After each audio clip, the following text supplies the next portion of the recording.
આપણો ત્રિરંગો આપણું ગૌરવ।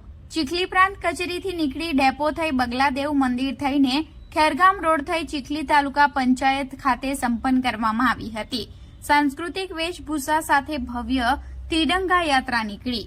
નરેન્દ્રભાઈ મોદીના માર્ગદર્શન હેઠળ રાષ્ટ્રધ્વજના સન્માનમાં હર ઘર તિરંગાનું રાષ્ટ્રીય વ્યાપી અભિયાન હાથ ધરાયું છે, જેને અનુલક્ષીને હર ઘર તિરંગા યાત્રામાં નાગરિકો સહિત બાળકો જોડાઈને નગરવાસીઓને દેશભક્તિના એક અનોખા અંદાજથી પરિચિત કરાવ્યા હતા।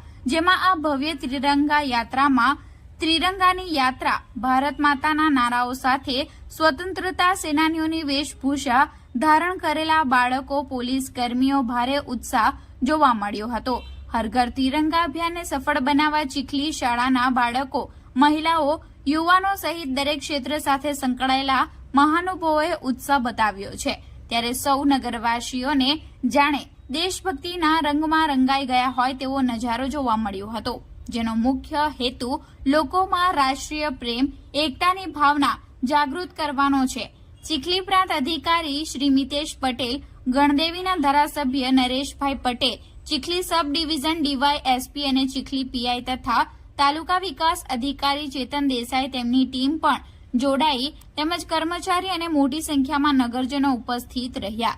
સાથે જ ચીખલી તાલુકાના સરપંચ પણ ઉપસ્થિત રહ્યા હતા। આજે ચીખલી તાલુકામાં ખૂબ ભવ્ય રીતે તિરંગા યાત્રા નીકળી।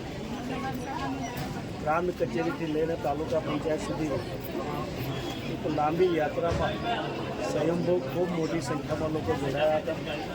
શિક્ષક મિત્રોથી લઈને વિદ્યાર્થી સુધી બધા જ લોકો, કોઈ સ્ટાફ હોય, અન્ય કચેરીના અધિકારી કર્મચારીઓ પણ જોડાયા અને અમારા મહાનુભાવો પણ અનેક જોડાયા। ખૂબ મોટી સંખ્યામાં યાત્રા નીકળી હતી। આવનારા દિવસોમાં આ ભારત માટે, ભારતની ભૂમિ માટે નવી પેઢીને એક દાજ અને એક રાષ્ટ્રીય ભાવના ઊભી થાય એ માટેની આ યાત્રા હતી।